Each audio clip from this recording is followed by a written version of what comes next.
Hello, this is Martin Carcasson, Communication Studies Professor at Colorado State University and the founder and the director of the CSU Center for Public Deliberation. This is a video I'm putting together focused on the concept of polarity management, which is one of the many tools that we use at the CPD to really help the community dig into tough issues and have the kind of conversations we feel democracy really requires. I'll go ahead and share my screen here. This is a presentation I've given it quite a few different places and certainly in my classes. Particularly, I gave this a version of this at the 2018 NCDD, the National Coalition for Dialogue and Deliberation Conference, and also in 2019 at the Civic Canopy Conference, the Colorado Civic Canopy Conference in Denver. Overall, polarity management is this useful tool to really help dig into issues, particularly those issues that there's one or two key tensions that are really kind of the heart of the issue, which tensions are inherently difficult for us to engage in kind of productive ways. You can see this title, which is from my Civic Canopy presentation. I really see it as this useful tool that too often our conversations are stuck into this simple either or, particularly kind of a good versus evil, simple narrative when we're polarized and adversarial, talk past each other. But too often, as people try to remedy that, they got to go too far to the other side, and they become this kind of both and, kind of a both sidesism, false equivalency, where all perspectives are similar or equal. Polarity management, I think, is a tool that helps us really negotiate that tough middle ground between those two, where I think we need to be in lots of different issues. So I'm kind of assuming most people have seen me talk about wicked problems and some of the social psychology stuff. I'll put in the comments some links to earlier videos. I'm going to do a really quick review of some of those concepts here, just to put them in context before I kind of dive into polarity management kind of specifically, right? But a lot of the work that we do here at the CPD is kind of focused around the idea of wicked problems. The whole literature here. But generally what we see wicked problems more is not a category of problems, but a way of thinking about problems. And generally what you're doing with thinking about wicked problems is you're trying to put the wickedness in the problem rather than assuming the wickedness is in people. And then how does that change how we talk about things? So the defining feature of wicked problems is on your screen. They inherently involve these competing underlying values and paradoxes and trade-offs that can't be resolved by science. But the conversations we need to have is how do we negotiate these inherent tensions. Really quick example that I used often with water in northern Colorado. This is a wicked problem because you look at those 9 boxes, which are the underlying values that we discovered as we engaged this issue. You take those boxes one at a time, they're all good things, right? The problem with this issue isn't bad people with bad values. It's we want water to provide these 9 things to us, but it can't do that, right? These things, some of them fit together, most of them do not. So the conversations we need to be having is how do we negotiate these tensions? How do we prioritize and make some tough choices between these? How do we find kind of the perfect balance between them? Ideally, we have conversations that help to transcend the tension and create win-wins. But we don't tend to have those conversations in our community because our adversarial conversations are often dominated by each side picking one box and framing it as is. I care about an important thing, and the people that disagree with me reject that thing. Right? Similar, healthcare is a very wicked problem, can be very complex, but in some ways we want those 3 things, and those 3 things don't fit together. But instead of really talking about and working together and negotiate, how do we negotiate these tensions? Again, we often take 1 or 2 of these at a time and frame them as the people that disagree with you reject the importance of that value. We see capitalism itself in some ways. We have this triple bottom line now. Fort Collins, where we live, is known as a triple bottom line city. Every big city policy goes through this lens of what's the impact on the economy, what's the impact on people, what's the impact on the planet. This, again, is kind of a wicked problem that these don't fit together all the time very well. I do typically like to show this one as an example because, and particularly if you look at the traditional tension between the economy and the environment, well, green jobs is a way that transcends that tension. So when we, instead of avoiding the tension, when we really kind of identify that underlying values and put them on the table and look at those tensions and work together, we can find some innovative ways to engage them in productive ways. And sometimes it is a win-win like that. Right? Lastly, I make the argument that democracy itself is a wicked problem. If you look at the preamble of a constitution, embedded within that are some basic values that are kind of key American values. If we translate those into a little bit more modern terms, Justice, security, equality, freedom. These are all these powerful words, powerful values for Americans. And if you, once again, if you take these one at a time, everyone agrees these are good things, right? Once we start defining what we mean by them, we lose some people. But generally, these are seen as kind of positive values.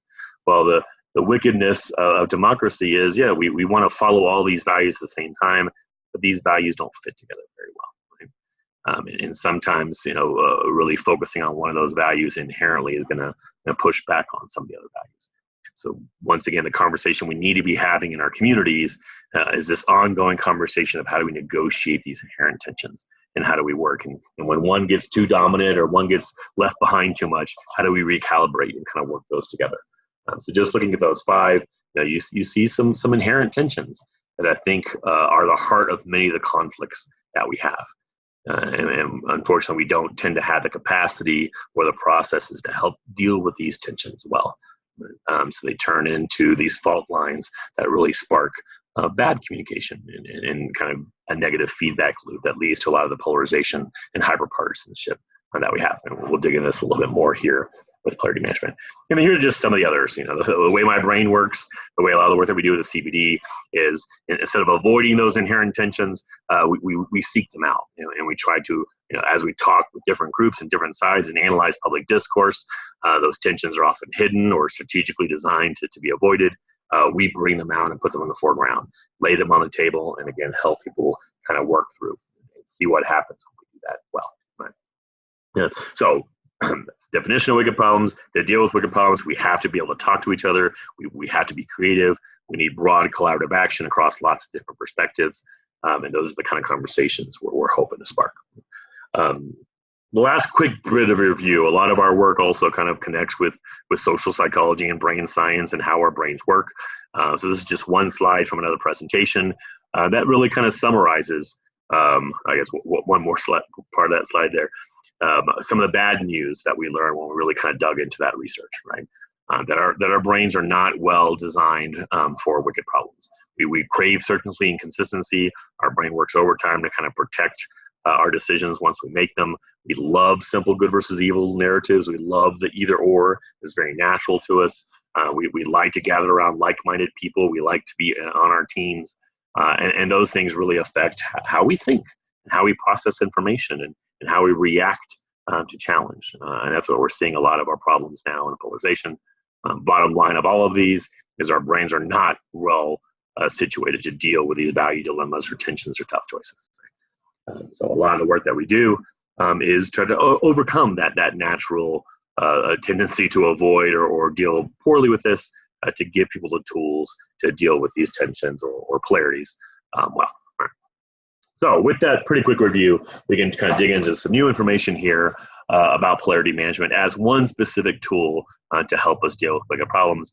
Again, particularly when the wicked problem is primarily defined by one or two kind of key tensions that you can bring out and really kind of work through. So to give an example, freedom and security are two of those American values that I mentioned earlier, both very powerful. Lots of different kind of arguments are going to be based in some ways by the underlying values of freedom and security. Unfortunately, our conversations about freedom and security are often pretty polarized, right? We often see it in a sense of those that are talking about freedom want to frame things as I'm for freedom, and therefore anyone who disagrees with me is anti-freedom or anti-American. They hate freedom. Whereas the security people are kind of focusing, hey, we really care about security. Therefore, those people that disagree with me are anti-security, and that's kind of people talk past each other. A simplistic argument that works to mobilize kind of your base, but it causes lots of conflict across perspectives. So one way to think about the beginning of polarity management is, instead of kind of allowing people the simple framing of a good value versus a negative value, which so much of our public discourse is framed that way, is we put those values in tension with each other, right? So just by doing this, on one extreme we have freedom is most important. Who cares about security? On the other extreme, the opposite, and then we have in the middle, different kind of points kind of in between those two. And the interesting thing is that as soon as you kind of put it in this context on this spectrum, pretty quickly you realize that very few people would be on the extremes, right? Even those that are focused on freedom or those that are focused on security would never say that I want my value to dominate to the point that the other value is completely irrelevant in some ways. So by shifting that, you're getting away from a situation of people talking past each other with their own arguments. You're putting them in context, and you're getting to the point of, okay, I care more about freedom and security, but I do care about both. And maybe you care more about security than freedom, but you care about both. All of a sudden, now we can have a conversation, and that conversation becomes, okay, how do we negotiate this tension? Right? And that's where reasonable people can have a pretty good conversation, because you're assuming that the people on the other side are coming from a good place, right? You might still think your place is better than their place, your argument is stronger, but you see them as reasonable rather than seeing them primarily as rejecting a value that you feel is important, right? So one concept that will kind of add to this that's been pretty important to me in my academic career is going back to kind of Aristotle. And Aristotle in his Nicomachean Ethics kind of had this notion of his theory of virtue. This is how he defined kind of virtue. Basically said it's really hard to define a virtue. The best way to think about a virtue is a mean between two vices, between that which depends on excess or defect in a way. And a virtue is that always kind of finds that kind of perfect middle ground in a way. So these are actually examples coming from his book where you see the virtue is in the middle, but the way you kind of define the virtue is you first define the untenable extremes. So the best way to define courage, it's hard to say courage is X in all situations. Courage is the ability in a specific situation to find the ideal mean between cowardice and recklessness. And on this chart, you see kind of the virtues in the middle, but that's not always the case, right? In some situations, courage might be something much more closer to cowardice, that running away to fight another day might be the courageous thing to do. And sometimes standing your ground, even though you know you're going to be defeated, might be the courageous thing, right? So it's kind of a moving ideal mean.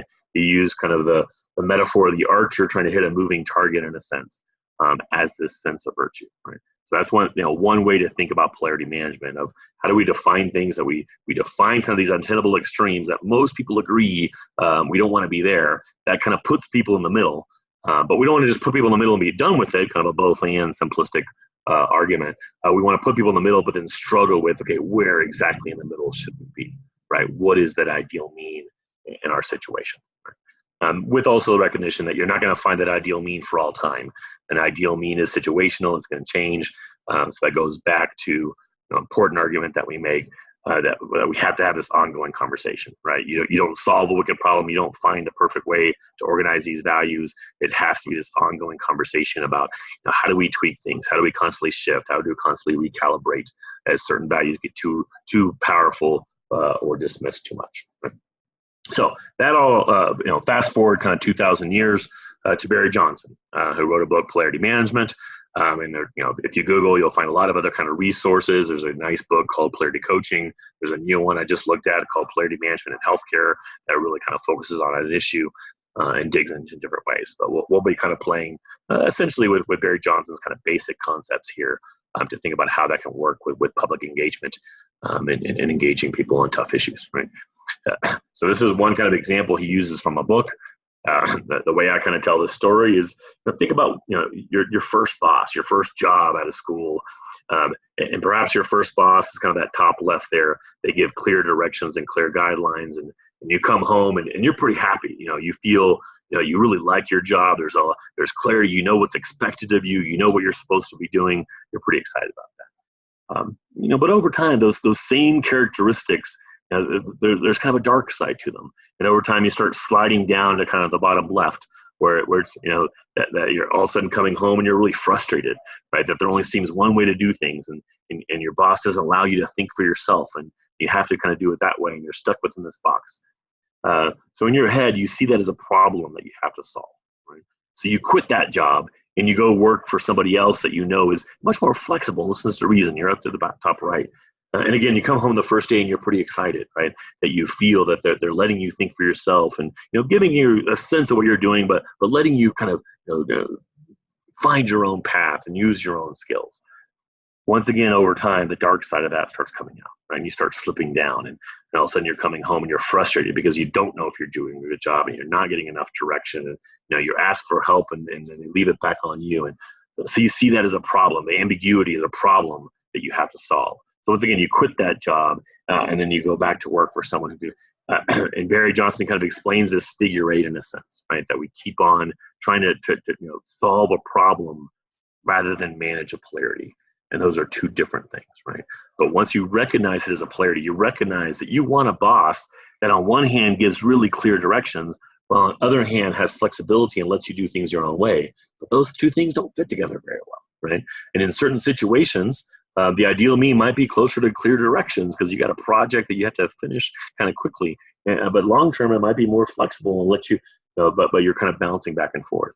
But once you and your boss kind of identify that as a polarity you'll have to manage, rather than the downside of each being a problem you have to solve, it changes the conversation. It creates the opportunity for much more kind of collaborative discussion to kind of deal with that, right? So to give another example, this is something we actually worked with an elementary school here in Northern Colorado. The quick backstory, it's the principal had been there for years. He was kind of a teacher's principal that let them kind of have a lot of kind of power. He retired, and then the district kind of sent them a much stronger principal, right? Partly because some of the grades were going down and things like that. Well, it kind of created a culture shock because you had teachers that were really used to having a lot of the power and flexibility, and now there was much more kind of top down from the principal wanting people to do similar things, right? So we went out there and we actually, we do this polarity management exercise that we'll show you here in a bit, that we have people kind of co-create these little 2x2 boxes, right? They're called polarity maps. So they start off pretty blank. We identify kind of a polarity. In this case, it was consistency versus flexibility. And we have people in small groups, mixed small groups, kind of brainstorm, right? And the question for the top of the polarity map is, if we focus on that side of the polarity, and it goes beautifully, like best case scenario, right? What's the word association? What's the cause and effect? What things do you see from that? So you see these are actual words from that process from some of those teachers and some of those administrators. But then we ask them to fill the bottom of it, right? And the bottom of it is what happens when that side of the polarity dominates too much. Right? It is an interesting thing that we kind of play with a lot. We often ask people to kind of rank values. What's most important to you? Looking at the values from the preamble, and people will pick their top value, what's most important to them. But then at some point we can push them and say, can your value dominate too much? And almost always the answer is yes, right? That you might say, freedom or equality or liberty, are so important. But if that value dominates the other ones too much, even the value you hold the highest can be problematic, right? So once again, we kind of ask them on the bottom, it's almost worst case scenario. What happens when that value dominates too much? And they co-create these. And obviously what happens, it's a little bit like this, right? So if I'm the administrator in the room, I'm focused on consistency, it's really easy for me to fill out the yellow, right? The case for consistency is top of mind. The problems of flexibility is top of mind. The interesting news, and this plays off some of the social psychology, I'm still able to fill out the other two, right? My brain isn't good at kind of admitting counter arguments to my position or giving credit to an opposing position. But since we're not just asking simple pros and cons. We're asking, hey, best case scenario, if you focus on flexibility, what happens, right? And then if you focus on consistency too much. So I'm reluctant, but I'm still able to fill out those boxes, right? In my brain, I'm probably saying, well, I wouldn't let consistency dominate too much, right? And I would say, well, it's rarely, works this way, but I can see how it will. But the magic that happens here when we kind of, co-create these maps together with people that are coming from different sides of the tension, is once we have this map, the polarity actually kind of flips, right? All the tension walking in the room is horizontal, the flexibility people versus the consistency people. Once we co-create this together, people generally agree they want to avoid the bottom and they want to search or they want to reach out and for the top, right? They still might disagree of which part of the top's more important, right? But all of a sudden it changes that conversation.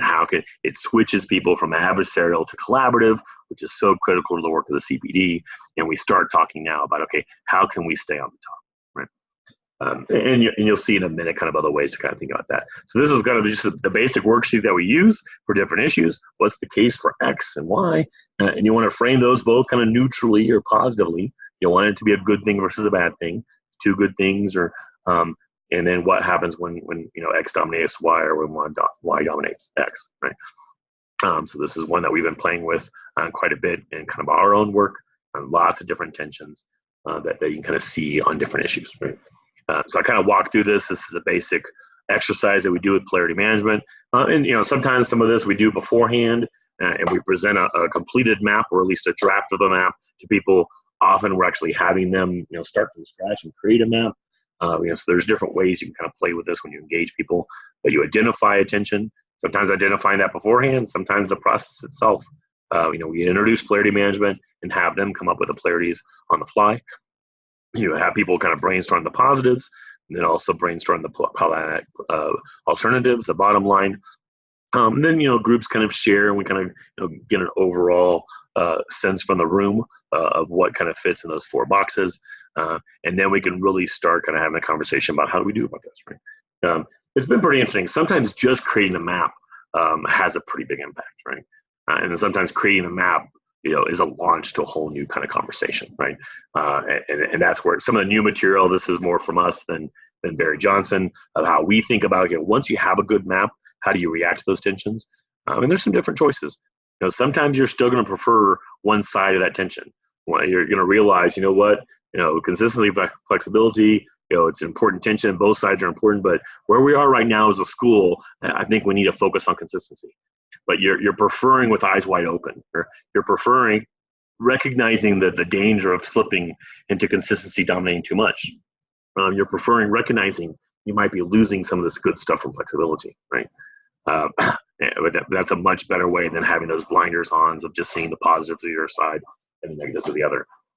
Sometimes it might be more an Aristotelian. How do we find the right balance? How do we kind of get right that right middle ground in some situations, which can be a powerful conversation.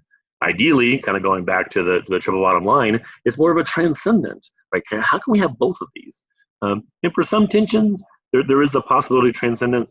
Something like consistency and flexibility are kind of paradoxical, right? So it might be tough in some ways to transcend that. But with other tensions, sometimes that's a possibility. Sometimes you decide, okay, these are both so important that maybe you kind of split the work up in some ways.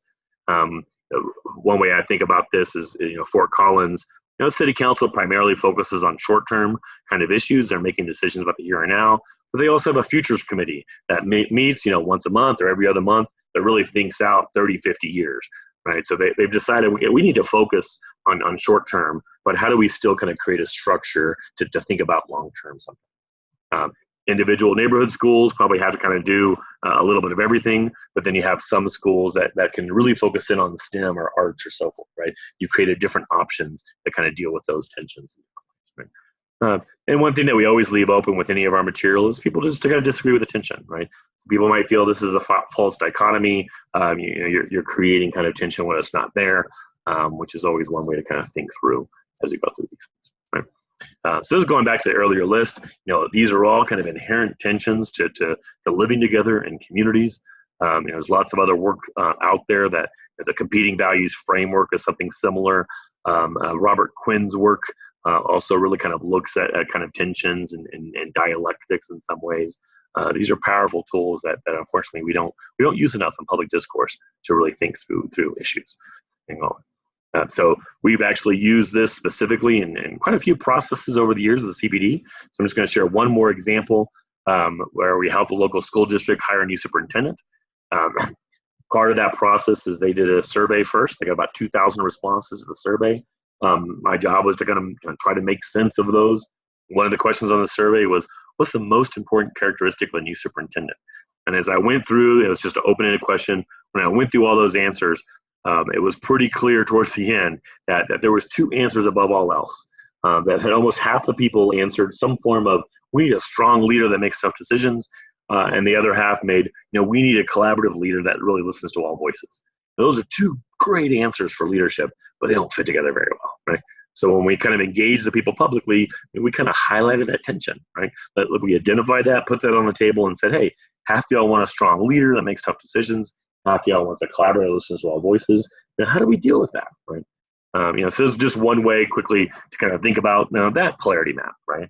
And again, if I'm someone who's supported a strong leader, the definition in my head probably, strong leader is the yellow, or the benevolent strong leader making great decisions quickly.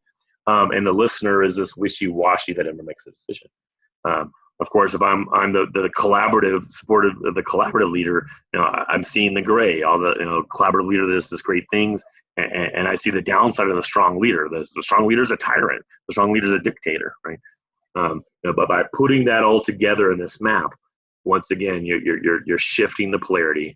Instead of being that horizontal tension in the room, everyone agrees we want to avoid the bottom, and we want to kind of seek out the top. So that all of a sudden becomes, how do we work together to make sure we stay on the top and negotiate that in certain ways.